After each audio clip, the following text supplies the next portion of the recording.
everyone in? This is just Mahan Seesaw this time. I'm sorry. Capital M in Mahan, capital S in Seesaw.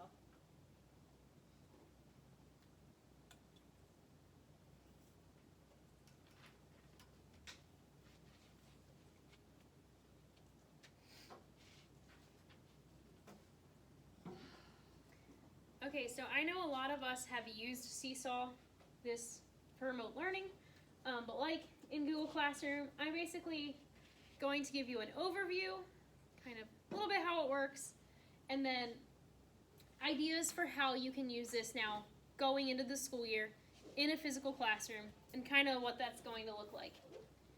So once again, hello, I'm Jennifer. I'm a K-5 STEM teacher and I'm a technology integration specialist in Belleville, Kansas. If you need me, there's my email. So what we're doing today is we're going to talk about the creative tools that are built in, classroom activity ideas for being actually physically in the classroom, and questions and next steps and what do I do next. Seesaw works great in a classroom with shared devices, but preferably it's better on one-to-one, which we just established that we're going to be next year. So Seesaw will be wonderful for one-to-one because your students will already be able to be logged in and save their information so they can quickly access Seesaw in your classroom. Seesaw is, for the most part, free. There is a paid version, but free works pretty well. Like we said, the only difference is 2 teachers versus 5. The blogging part you cannot do on the free version, and the goal setting isn't on the free. It works with Apple Chromebooks, any computer with Chrome or Firefox, any Android device, Kindle Fire, so you can download the app for iPads or your phone or any of that stuff. Seesaw is a great, I'm not going to say the best, but it's a great platform for empowering students to demonstrate and share their learning. The one thing I really like is it's basically a student portfolio. It saves all their work, and you can see their progress throughout the year. It has formative assessment and insights, and it's great for family communication. It's a great way to keep families involved to see what they're doing, what you're doing in the classroom. You can unlock creative thinking for all students in any subject while in the classroom. With Seesaw, students can explore a variety of powerful tools to show what they are learning and to kind of do what works best for them. There are thousands of pre-made engaging activities already on Seesaw, and you can find those in the Seesaw Library. What's cool is there's also a school library, and that would be for our school. So if we're all logged on, any activities that we create could be shared in our school library. And then there's my library, which is the activities that I've created. So on all mine, it's really just... Is the school library something new? Because I don't remember seeing that on there before. I don't think it's new, but I've never actually looked at it to try it, to be honest. I'll have to look later. But it should be there, and I think it's... Or maybe that's only if our school has the account. So if our school went and purchases it, then we have the school library and can share amongst grades and things like that. So I honestly think, Katie was shaking her head at me, I think that's what it is. It's if you have the school buys it, which if it's something we're all going to use, the school will probably buy it and we'll have that. Yeah, so here's some examples. Like you can, like you've done before, you can like the heart and all your stuff shows up here that you liked. So I'm going to start with Seesaw and remote learning, kind of like what we've already done. All of this stuff has embedded videos down here, so if you want to see how to do this. So with remote learning, you could have students use their manipulatives and show what they're learning, and then they can draw it out, and you can have your students explain it. So that doesn't have to just be remote learning. You can do this in the physical classroom as well. So since not everyone has used Seesaw, I'm just going to click on some of these examples to show.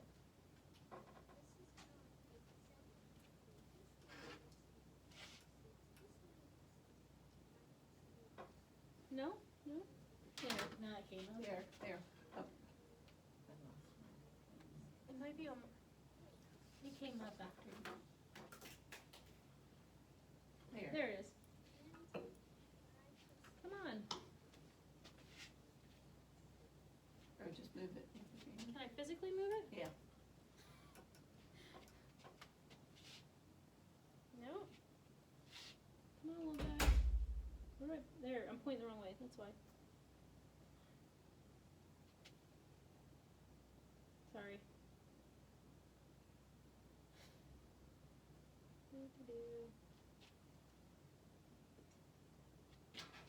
Let's try that again. This is how I make 7. 4 plus 3 equals 7. 6 plus 1 equals 7. 5 plus 3 equals 7. Wait, no. 1, 2, 3, 4, 5, 6, 7, 8.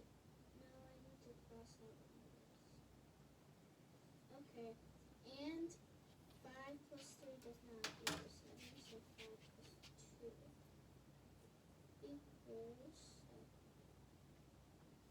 So that's kind of an example, sorry I was kind of quiet, of what we've already done. Now, if we were doing something like that at home, how could you use that in your classroom? Maybe you're having students show what they know as their independent work. Maybe your students are in small groups and you want them to show it that way. Because it's one thing to show you that they know how to do it, but now you have it recorded onto here. And maybe come parent-teacher conferences. Maybe little Tommy's struggling and you come to a SIT meeting and you're like, here's an example of how he's doing. It's documentation already done for you on here. So it's different ways that you can kind of show what your students know. So here's another student example. This is a 4th grader. They're explaining, reflecting, and planning their next steps. So we're going to watch some of these, not all of these. Hope this one's a little louder. This is the circuit I built. The parts of my circuit are the switch, the battery, and the fan. I like how they're dragging When that I stuff first to put identify my it. circuit together, it was not working. The problem was, up here, I realized that the positive and negative charges were in the opposite place. So I had to flip this piece around, and when I did that, it created a circuit that worked. It let the battery flow through to the fan. My next step is to make it lift off from the ground. So that's skills that our students could definitely use in the classroom. Just showing how they do something. One thing I really liked is how they dragged and dropped the words to match. You could see the student circling parts. You could see the mouse pointing to things as the student was talking. I'm not going to click through every one of these, but this would be a kindergarten here, and you can add a voice to this picture. Who knows what this picture is about, but your student can physically explain what they've done. So they can text, they can add their microphone and use their voice. They can add pictures. They can draw on here. So it kind of allows a whole other creative side where students can kind of show what they're doing and not just show, hey, I drew this picture, but I drew this picture, now let me explain it. So maybe it's come up with a creative story on the picture you drew. So now you're incorporating art and being creative and those talking skills. I like this example to draw on the pictures. So here are some shapes. Turn it into fractions. Show me 1/6. Show me 2/6. And maybe you're showing 1/2. And 1/2 is the same as what? And it really breaks it down for students here. And they could write that. Or maybe they could be drawing it while they talk and explaining. The only thing I will say is switching to one-to-one Chromebooks, it's a lot harder for students to write on here. Whereas if they were using iPads, it's a little easier, but my drawing doesn't look that nice when I try to draw with the Chromebook.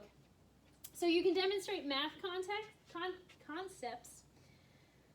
So you just heard students reflect, apply vocabulary and concepts, problem solve, and then they went a step further and planned their next step. At least with the circuit, the student said, next I'm going to show you how this would get off the ground. There's so many built-in features to Seesaw. The first one's the photo, and that's what I've showed you so far. The students can take pictures of their work. They can draw. There's the video, upload, and I'll get to all those parts later. So here are some examples of using the camera feature in your classroom for student documentation. Here's a science experiment happening. and they're taking pictures of their results. They're taking pictures of the students adding the chemical in to make it change colors. Here's a picture of manipulatives and explaining them. And this would have been pretty good in 5th grade math, and we had so many manipulatives, and I had to make kids draw them. You could have built it out and wrote and drew on there. I think this might be a pattern or something, but the student's taking a picture of the pattern to show their work. So student documentation is super easy to do with Seesaw compared to Google Classroom. Yes? Can I interrupt here? So my parents that were using the laptop, it was difficult for them to take pictures of stuff. And it is kind of hard because you have to like manipulate your Chromebook to take the picture. But one thing is, if we're all 1-to-1 next year, kindergarten through 5th grade with Chromebooks, I can work in the computer lab, STEM lab, with kids how to take pictures with their Chromebook, how to do certain things. So those are skills I can start to cover at a young age that I don't work on now. I mean, I had no reason to take pictures before, except for maybe with Flipgrid and stuff. But this would definitely be, okay, when you're talking, let me show you how to hold your Chromebook. And granted, I go over that with all the kids, but I think Katie's laughing because I would show her Carson's Flipgrid videos, and he'd be like moving his computer up and down, and he had some great concepts, but I didn't know what he was talking about because he's always like, so that would definitely be something I would start focusing on more with kids if we're all using platforms like this in the classroom. Like, hold it still, work those angles. I don't want to see up your nose. I don't want to see your chins. Hold it up, sit still, and make it presentable. And those are things that I could focus on in the STEM lab with kids if this is something we plan to do moving forward. Because it is computer skills, and that is part of what I teach, so it'd be helpful. But I agree, it is hard. So you could do science experiments, and I like this. This is the day 1 of the experiment compared to day 2. Documentation, showing what you're doing. And one thing that's neat is parents are seeing this. So you kind of will have that buy-in from parents of, wow, they're doing some really cool stuff. And we don't always have that buy-in with parents. So I think Seesaw will really help show what we're doing and things like that. I really like this, science journals. So you have your student taking the picture, you have them labeling, but you have them labeling through each step. You have them drawing the lines so you can see. And rather than just using a worksheet for the activity, you can label. You can even type the progress, what the changes you're seeing. So you started out at dirt. Now maybe you're measuring it and writing it below in a caption, because you can do the text box. You can do your voice. So it's kind of like an interactive journal. It's definitely more engaging. I can't talk. It's connecting to real life situations, and they're getting more from their learning experience. Because at least I know I'm a hands-on learner, and when I get to show you what I'm doing and explain it and incorporate all these other things, and now your classmates are going to see it, your parents are going to see it. So think about how many kids go home and the parents are like, what'd you do today? Well, I don't know. Your parents can hop on Seesaw and be like, oh, cool. Well, that's a fun project. And you can ask more about, hey, how'd your day go? Hey, what's going on? So here's another one describing the water cycle. I'm going to watch this one. I like this one. This is the water cycle. It goes in a circle, like around and around and around. That's why it's a cycle. And the first stage is evaporation. Then the water goes up and goes into the cloud, and it becomes condensation. Then it's going down and becomes precipitation. Then it collects into like an aquifer or like in a puddle. So one thing I liked about that is you have your student writing the vocab words here, but just because they're writing that doesn't mean they know what it is. You had the student saying, this is going in a circle, that's why it's a cycle. So you're having them showing what they're doing, they're understanding the precipitation, they're explaining the condensation, and I like how they're underlining and kind of explaining their picture, whereas, you know, we have a lot of kids in class. Do we know if they'd always have that time to show each student like that? Plus, if you have one student stand up and show it, the other ones know what to do now. Whereas here, you're all working at your own time and putting it into your little documented area for everyone to see. So you can create and reflect. If this is what you're doing, once you're done and you want to submit it, you tap the green check mark and you are submitting your work. So you can do things with math centers. I'm not sure what this is a picture of. You can use text features to send math word problems to your students and use the emoji tool. So this says, I made 10 tacos. I had a party and shared with my 6 friends. Well, first of all, 10 tacos is not enough for me and my 6 friends. But anyway, how many tacos do I have left? So you can see there's the 10 tacos here. Cross out the 6, and maybe she's eating the other 4 because 1 taco is still not enough. So you can have them show that visualization, that they're understanding the math concept, and it's kind of fun. I like tacos. You could even hit the record button and have students verbally explain what they did. So not only are they showing you, but then they're telling you too. Then they can say, read it the correct way, use their words. Lots of fun things. More ideas for math centers. Explain 8 plus 8. Maybe you're doing grouping. So you have your groups, they circled them, added them all together. I'm not going to watch every one of these videos because you guys kind of get the idea. Here's another example. Explain and reflect. 832 minus 400. There's so many different ways that we teach how to do each math problem. So here's your student showing multiple ways. They circled their answer, and now maybe they explain it. Here's the problem. Here's how I solved this. And I also think about, you know, when teachers send math homework home, it doesn't always, parents aren't going to know how to do it this way.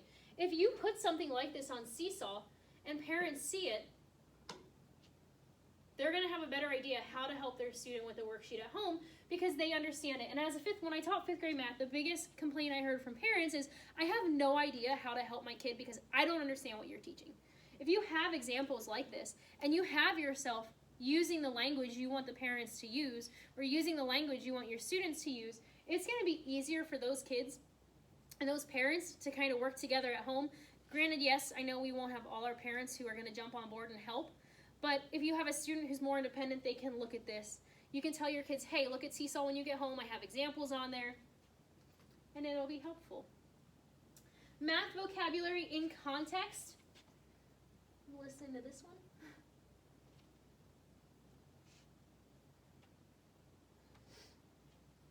So this is kind of some older grades. I'm going to show you where this stuff belongs. Maybe not older grades. The diameter belongs over here, right across the center of the circle. The radius is kind of like the diameter, but the radius is just above right there. And the circumference is around the whole circle.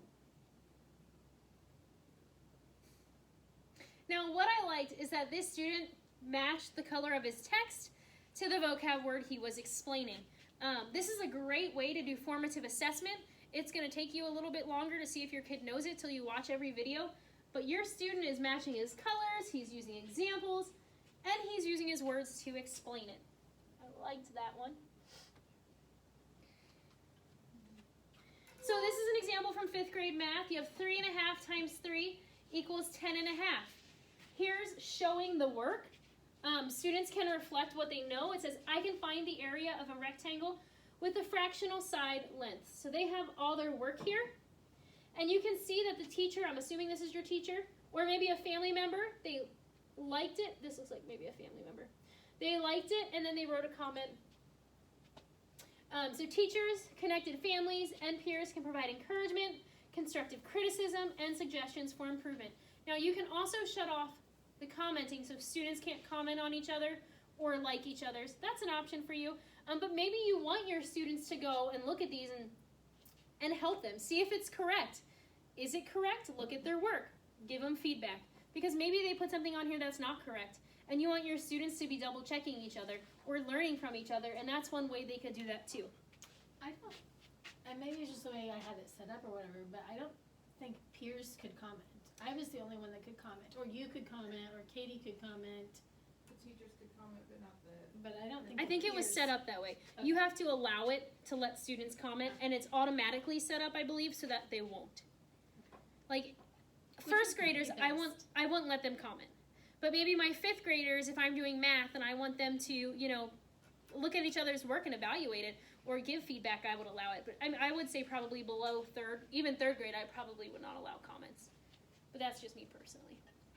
So Because when mine would comment, even like on the, On the weekly message. yeah, things like that, you know, they draw hi, or they draw a car. Or a lot of they pictures of would, you know, themselves. I mean, yeah, they were just, Yeah. you know, random things, or take their computer outside and show me their dog. Yes. Or, you know, At least they were engaged. well, I mean, he did some things, he was engaged in some things, not much others, but. So in most of these examples too, what I like is you can see up here how it looks with your student's name. You can see the tools they're using. And that's all the tools. There's more tools that they Oh, can use. okay. I think there's like 6 different tools you can use, but they can write, they can do text, they can take pictures, they can do voice. I think there's the emoji.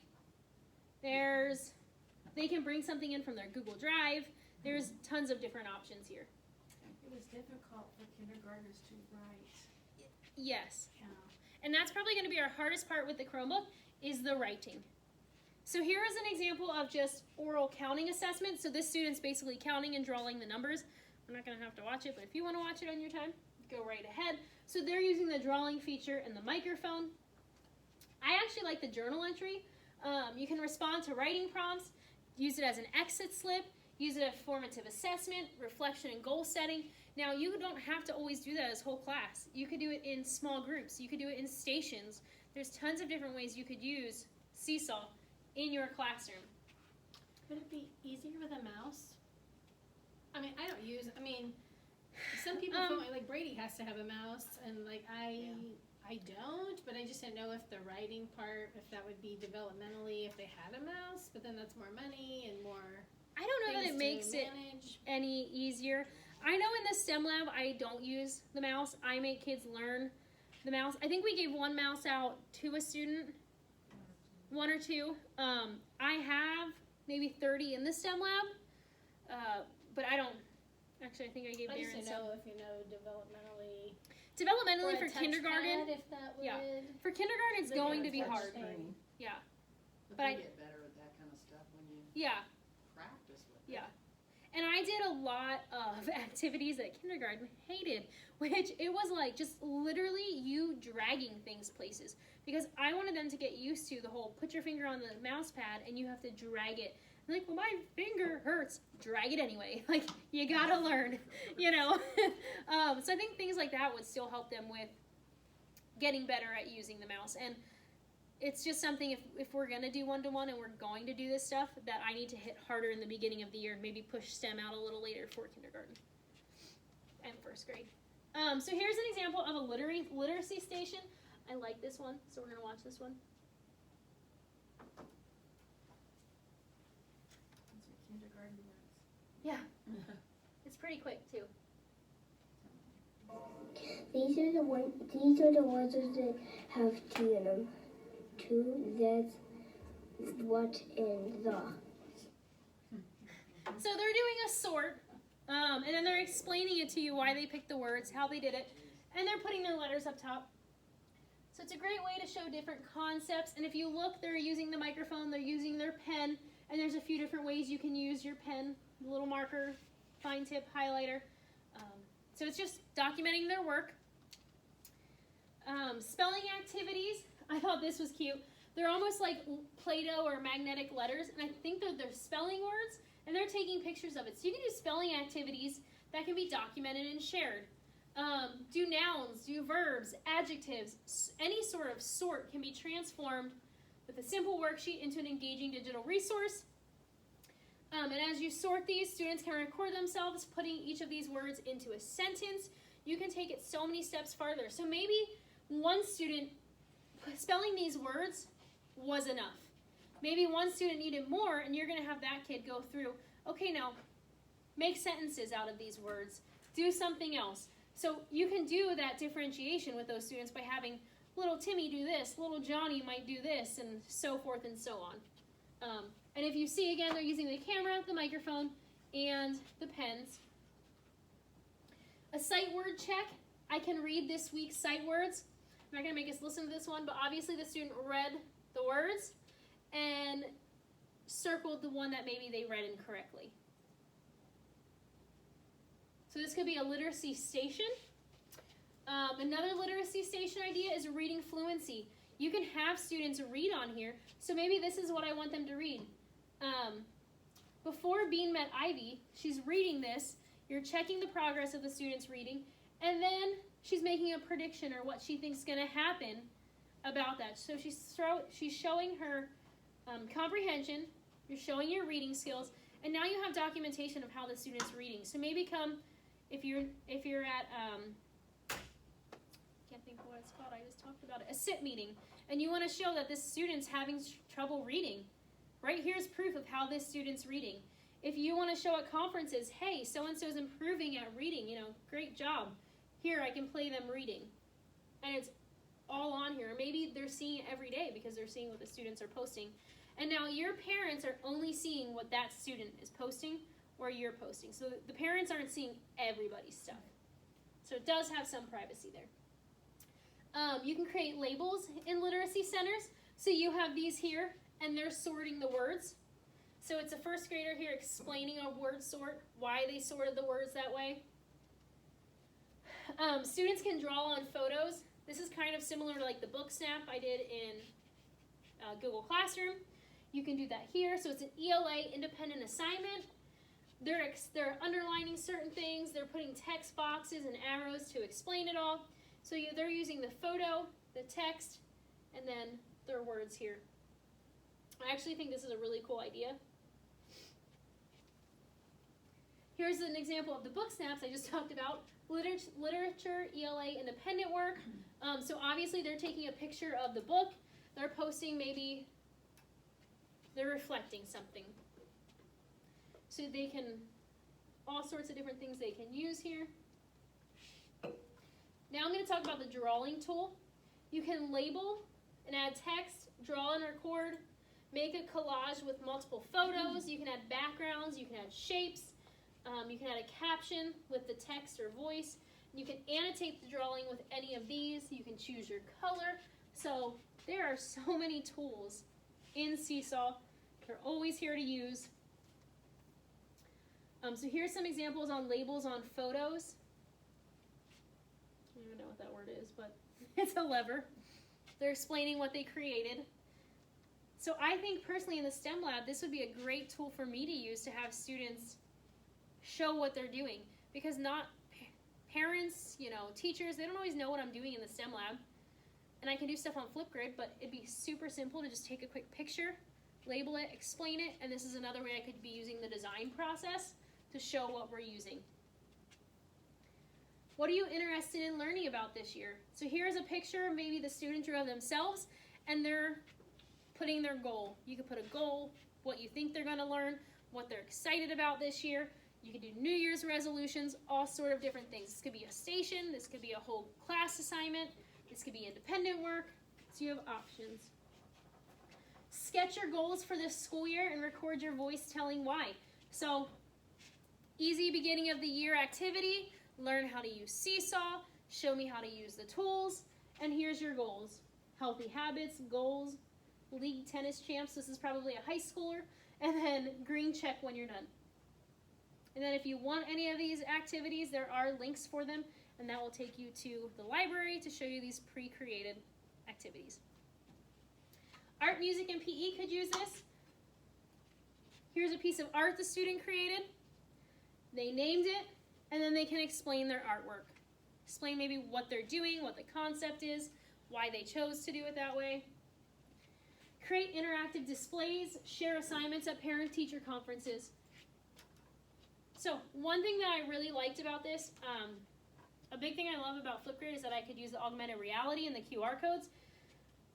Seesaw has their own QR codes. It's not augmented reality, but it's still it's a QR code. So anything that the student creates, you can click this 3-dot thing right here, and it brings up this tab. You can get item QR code, or you can print this, and you can put an interactive display in the hallway of all the students' works. So parents can come up with their phone and scan it, and they can see anyone's work that they've done, because it's a QR code and you're scanning it. So find the post you want to get a QR code for, get the QR code PDF. You can print out one, you can email it, or you can print all of them. Yeah. Create interactive displays, share assignments again, and this just explains to you how to go through and print those QR codes. So you could do an interactive bulletin board. There's so many times people do like cute cutouts of the kids' pictures. Like Ashley, you did the one where all the places you can go or something. Remember with the balloon? Mm-hmm. So maybe they're explaining where they would want to go. Maybe they're explaining that Dr. Seuss book, and you print out the QR code, so now you could have those students holding their QR code or something so it's interactive. You could show it to parents at conferences by just having them scan the QR code. Maybe you're doing something for Mother's Day and you want to send home that QR code of a cute little Mother's Day message.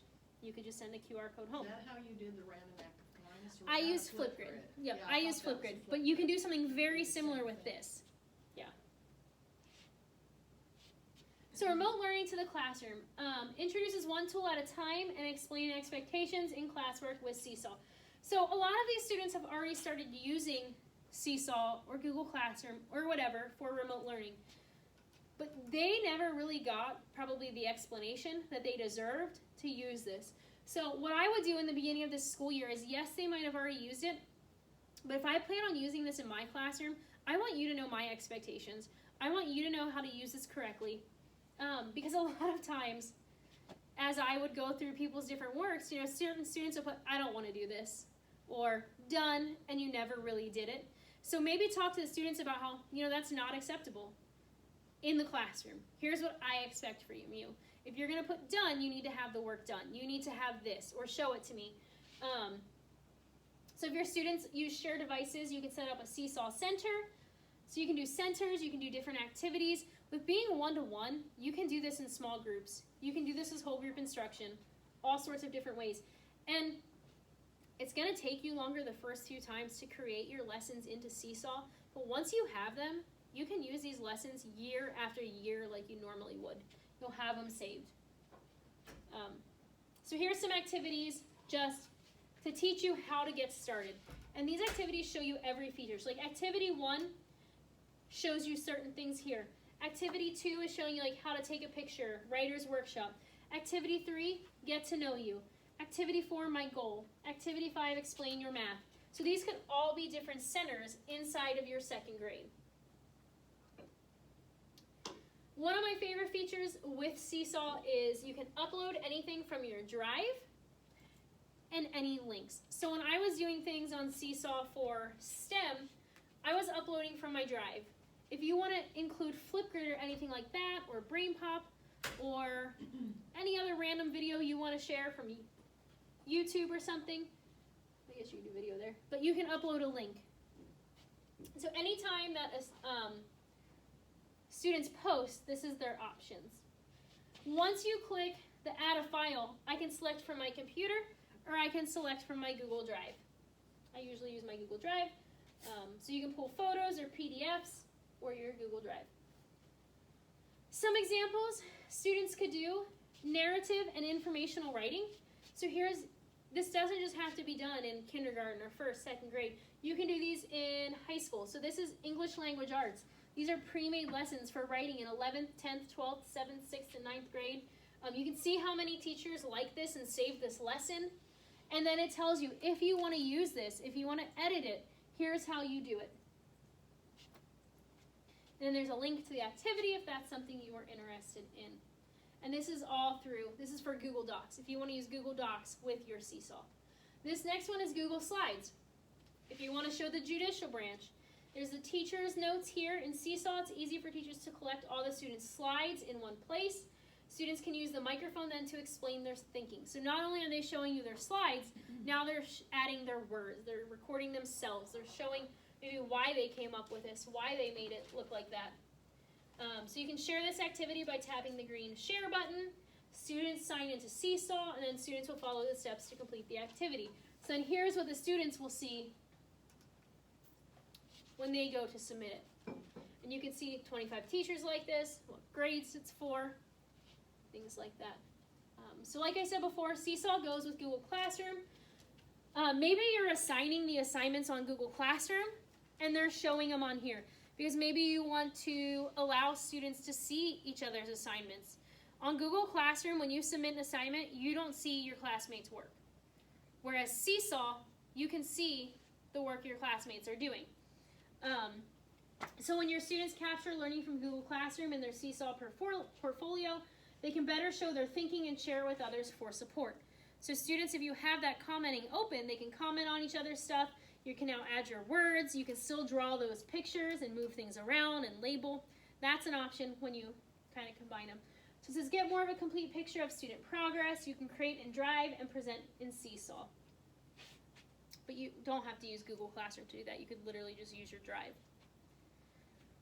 Seesaw and Google Classroom, take it a step further. Get inspiration and ideas from your classroom. So here is a explanation here, a one-page explanation. If you want to use both Google Classroom and Seesaw, it pretty much explains to you right there how to do that. And like I said before, one thing I really like is that with Seesaw, your families are included, your families are engaged, they're seeing what your students are doing. They can give comments and little hearts and feedback if you want them to. And that's not something they can do on Google Classroom. So I feel like the buy-in for parents is bigger on Seesaw than it is for Google Classroom. You can connect families. So here's some more examples of student documentation, history, and social studies. Maybe you want parents to see what you did today. And it says, we use Google Earth on our iPads to make progress of our group projects. Share what's happening with families. So I think some people use the Remind app or just send out what they're doing or certain things like that. This is a great way to show families what you did today in a simple, quick picture. This is showing you how to access the families. You hit plus family, and I believe you just add an email account. And then this is what it looks like, your students, your teacher side, journal, activities, inbox, skills, and then the blog is only if you have the other one, and then it shows you all your students. The class journal is all the things the students are putting on to your main page. Families only see their own child's work, so there is that privacy. This translates to 55 different languages, which I don't believe we have a huge problem with, but if you work in a really diverse school district, your families can translate it to the language they need to be involved and still know what's going on. If you want to connect with families, you can hit that there. You don't have to connect with families. It's, I guess, whatever works best for you. Activities to get started.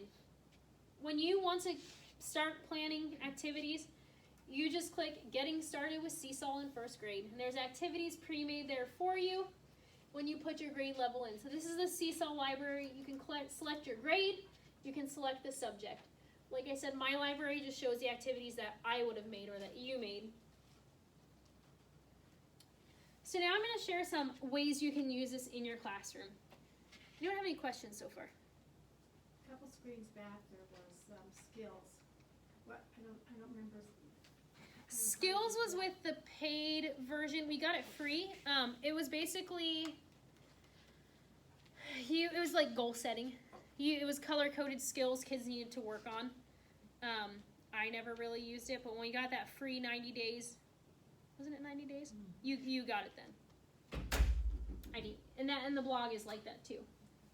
So Jennifer, when we're putting links on, do we need to be concerned about like YouTube links and that it's not legal to be using that one on our site, or if it's out there, use it? If it's on YouTube out there, you can use it. Yep. There's no copyright with that. Correct, Katie? This is not really something that you're putting out as a public thing either. So you're not sharing your Seesaw account publicly on Facebook or publishing it on your own YouTube page. So some of those things, really the person that is uploading the whatever to YouTube would be the person that's liable for that copyright. I have struggled with like adding our end of the year video or any of that to YouTube or the internet because of I own those songs, but I don't own the right to share those songs with millions of people are gonna watch our videos, but you know what I'm saying, like, Yeah. that, there's the difference, and I don't think, you'll see people say, I don't own the rights to this song on their posts and stuff like that, or whatever they put. I don't think that takes any liability out from where you're sitting, so. But essentially, as long as you're not doing it publicly, like I Yeah. made the robot dance off video and added happy to it. Well, I posted it on Twitter and it was fine, and I posted it on Instagram and I got notified that I was violating copyright issues. So that, because I posted it publicly, was something I couldn't do. Well, I didn't know where we're sharing it with parents, if that was public enough, Mm-mm. or if it had to be Facebook. I don't think so. I don't think so either, because it's not a searchable thing, like, you Yeah. can't search it. That's my understanding of how that works. Yeah. So, Ashley, do you know, because you've shared it with parents, see that what parents have seen has just been the student side Mm-hmm. that we've shared with them. So the family side, do they have to download the app onto their phone in order to see, I mean, does it give them, because you said that it's probably going to involve their email. I will say I had a hard time with parents. I don't check my email, but even though they probably can check their email on their phone, they would read my messages on Remind. Or my messages on here, but they weren't family. So how does that work? I think it's the app. They need like the app or They're to gonna access have it to on their download computer. the app. I believe that's what it is. I don't know. Because I think it's a separate app like Seesaw Family. Seesaw, it's something different. I'll have to look into that. But I believe it doesn't just go directly to their email. But I think you have to log in their email for them to like access your class information. I'll have to look into that and get back to you on that one. Does it text? Like Dojo does both. You can do an email or a... I don't think it actually like notifies them. So can I just have the parents just log into their students? For kindergarten, you could. Mhm. Yeah, you could do that too. That's what I did. I just had the Yeah. kids log in, I didn't give them the. Family ones, though. So you didn't add Parents- families? we just did, they just got on their own. You know, No, but I mean, she's used it in her classroom before. I actually did add before Because I know before the COVID stuff, I remember you all having some parents in started, it. but I didn't have a lot sign up, it was like, But you're not a fan of the parents can't go in and change anything to the students. No, well, if they go in on them under the kid, they could. But if they go under parent, and the difference too is if they're logging in under their kid, they can see everybody's stuff. If they're logging in under the parent, they are only seeing their child's stuff. So it's more private if you have them log in as a parent. Unless you have it switched so you can only see the students. Yeah, then you'd be fine. If you're not letting the students see each other's work, which would be fine for the younger grades, I would say.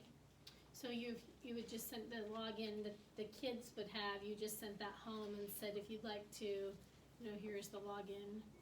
yeah. And then if you do that option, I wouldn't allow if you're having parents log in under the kid's name, I would not allow it so all the work's public. But why would you ever use family? What good would family do? Because like this one? If you want to send a reminder, if you want to send, hey, this is what we did today, if you want parents to see, if you want to send reminders, if you want parents to be able to comment on their kids' stuff.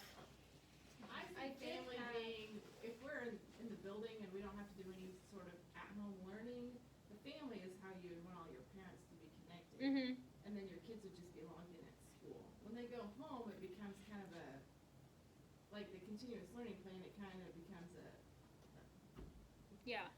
it The doesn't parents know matter it's- yeah. because they're gonna be logging in with their kids anyway, but if you're only using Seesaw at school and not having the kids doing the assignments at home, then you would probably wanna use the family because they can see just that family stuff. Is that a good way to say that? Yeah, because that's how if you don't use the Remind app, this is how you could send your reminders. This is how you could send your information home for parents who don't check their email but if they get on this. Yeah, Seesaw Family is a separate app. Yeah, I thought it was a separate app.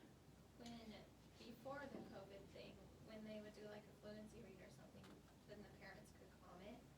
And when the kids got on, they liked to see that their parents had looked at it and commented, but I didn't have maybe 8 sign up and maybe 3 were actually active in the app. I've never mind. Yeah.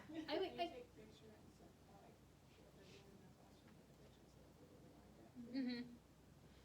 So it Just might be would easier nice to do that not too. to have two things to manage, because that's how I was. I'd get on and I'd put on what I wanted them to do on Seesaw, then I went over to my phone and I sent out a remind, hey, I just uploaded today, I'd like you, but it only limits you to so many characters. And So you could start your year with just, hey, I'm using Seesaw this year. If you want to know what's happening, get on this. Because I'm not doing 3 different things, you know.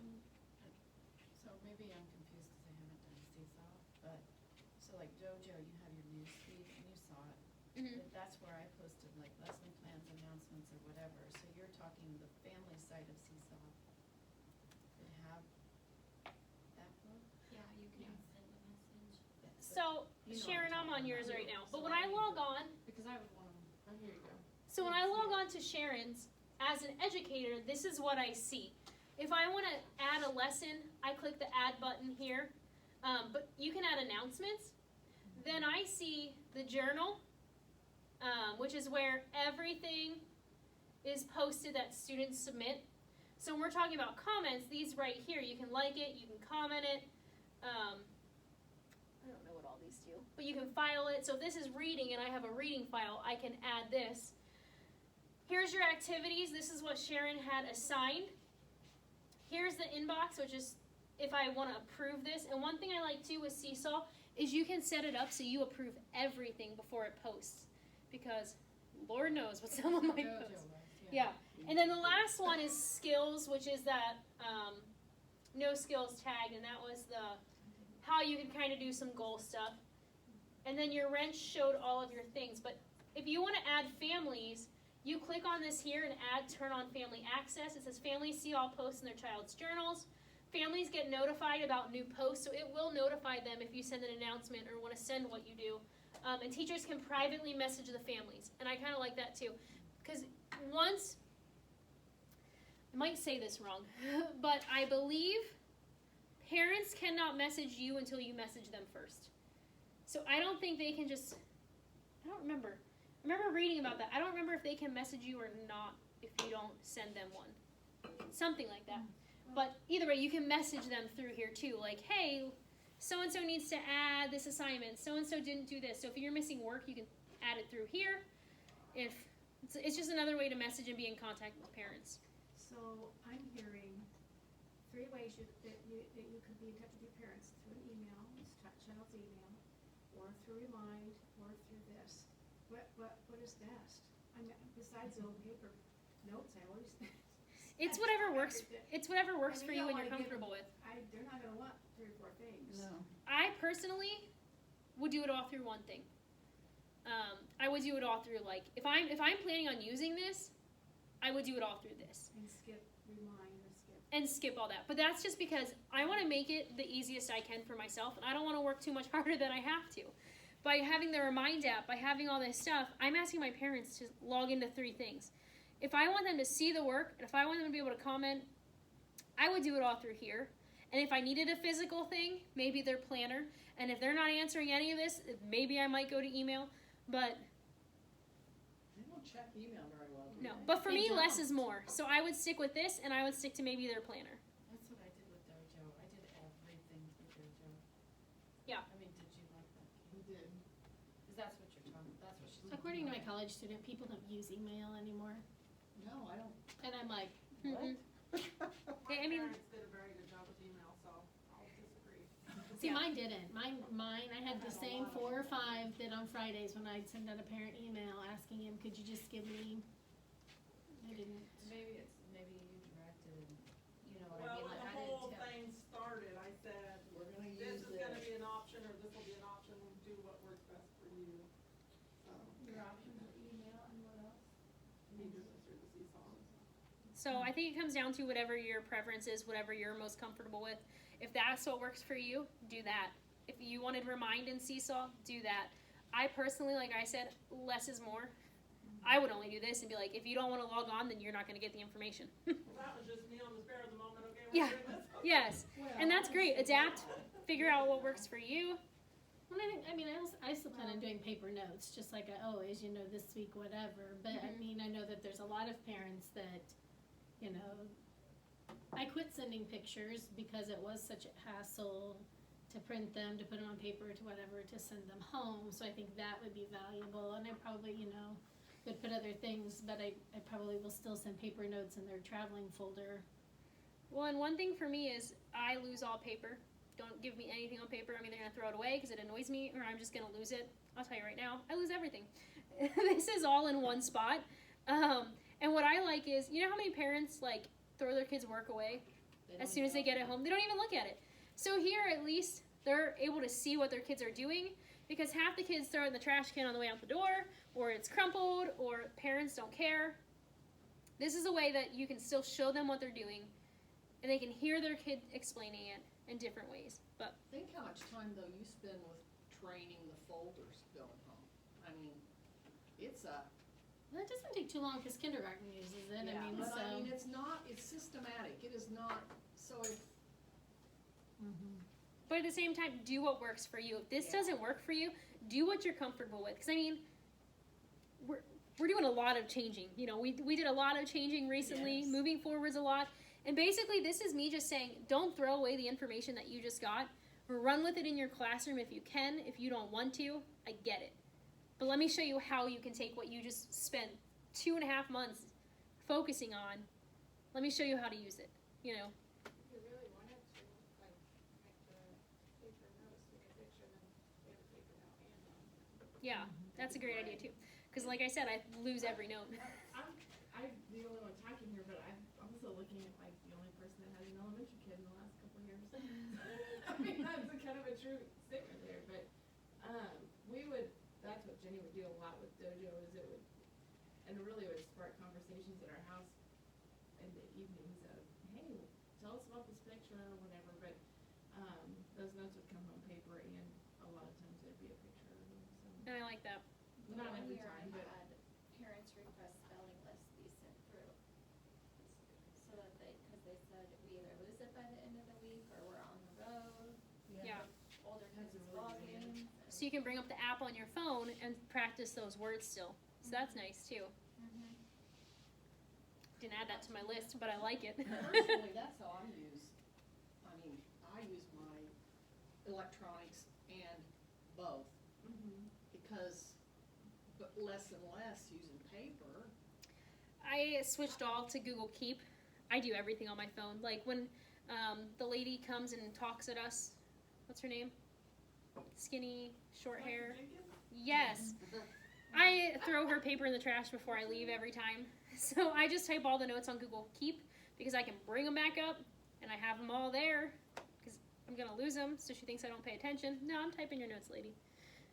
Other perspective too is like Kelly's probably more up to date on what's going on at school because of getting a picture instead of, Yeah, the physical note. well, maybe when you write some of the notes, then they don't really get read.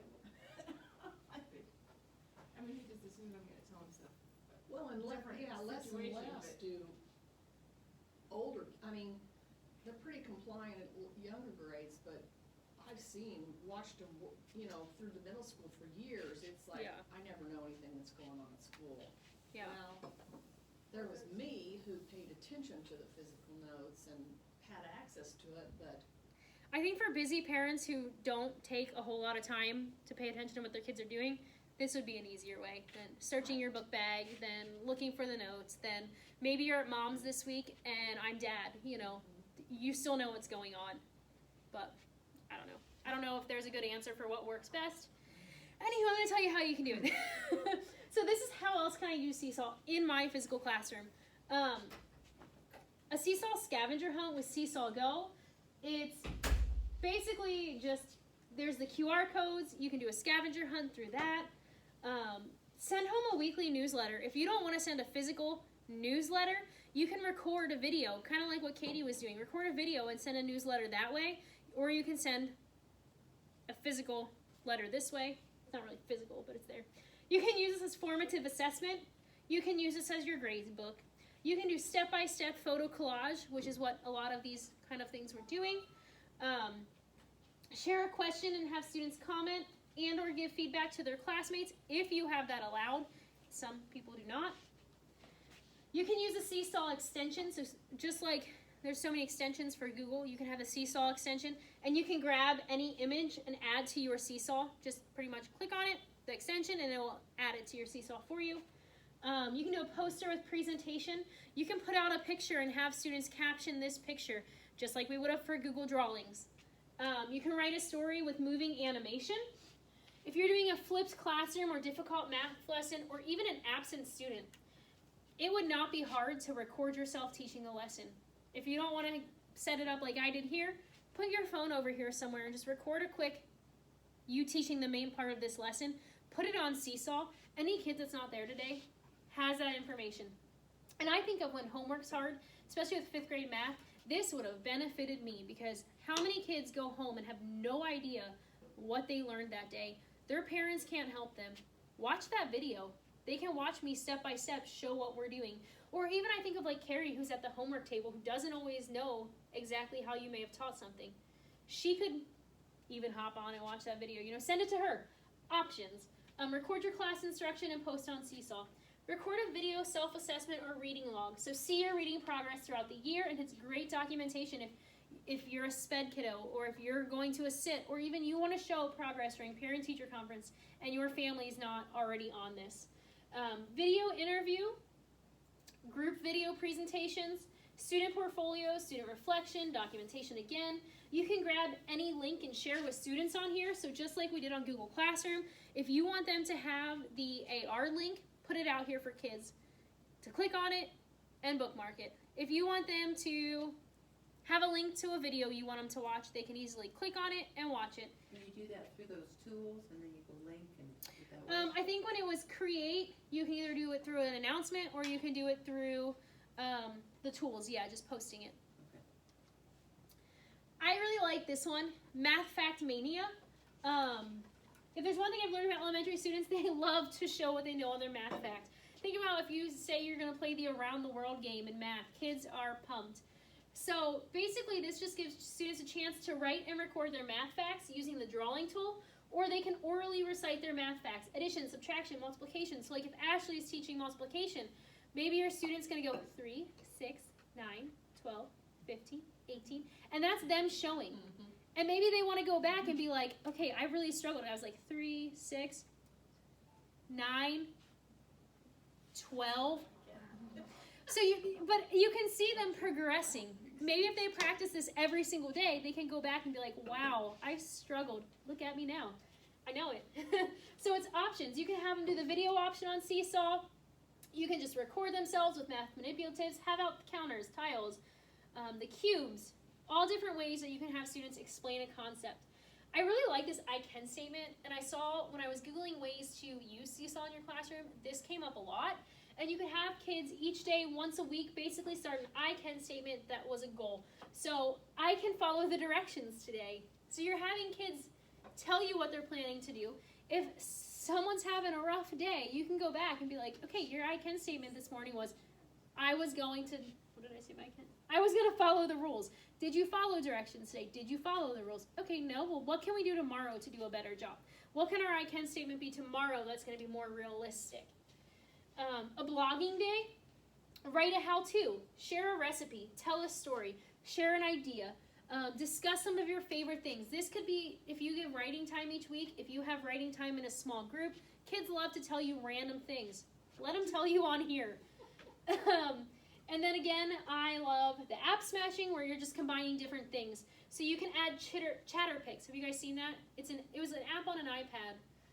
Which we won't have iPads anymore, but you could put a picture and it was like, say a squirrel, and then you'd start recording your voice and this squirrel's mouth would start moving and your words would be coming out of it. Adobe Voice, I do a whole lot with Flipgrid, so you could do Flipgrid with this. Brain Pop, again, Quizzes, Kahoot, Book Creator, any G Suite tool, anything that you already use, you can add to this to create a more epic, engaging experience for students. People say it's like Instagram for the class, but you can include parents and you can share your vision and have them buy into the learning process. Seesaw does tons of free webinars, live things, recording. So they have their own YouTube channel. So if you have questions, you can go to their YouTube channel. The link's on here and watch some of the stuff. They have a lot of good webinars of ideas for how you can use Seesaw in your classroom or different examples, ideas you can do. Connect Seesaw with the community. They have, here's their help page. They're on Twitter, they're on Instagram, they're on Facebook, so you can connect to them. Their help desk is great. One thing I would recommend, if you are serious about using Seesaw in your classroom, let's be honest, I did not know a whole lot about Seesaw, and then I was told to teach you guys about Seesaw, and I was like, let me learn real quick. So I did the best I could leading up to that. But after that, they have a Seesaw Ambassador program, which if you don't want to be an ambassador for it, that's fine, don't do it. But go through those modules. I learned so much that I was like, oh my God, you can do that? And it gives you step-by-step, like, ways to do things, and it gives you video tutorials and things that tell you how to do it. So even, you don't have to be an ambassador, but look it up because it was super helpful for me to be able to stand up here and show you guys or to help people throughout that time because I had a better idea of what Seesaw's mission was, what their goal was, and where to find the information. I learned so much from it. I would recommend it. Anywho, so if you need a tutorial, I have an overview tutorial. If you just click on here, it shows you, I think it's the one I used earlier this year about Seesaw. So thanks for joining me. If you have any questions, here's my email. You know where to find me. Do you have any questions? I have one question, and it has to do with Seesaw, but really it has to do with you guys. So,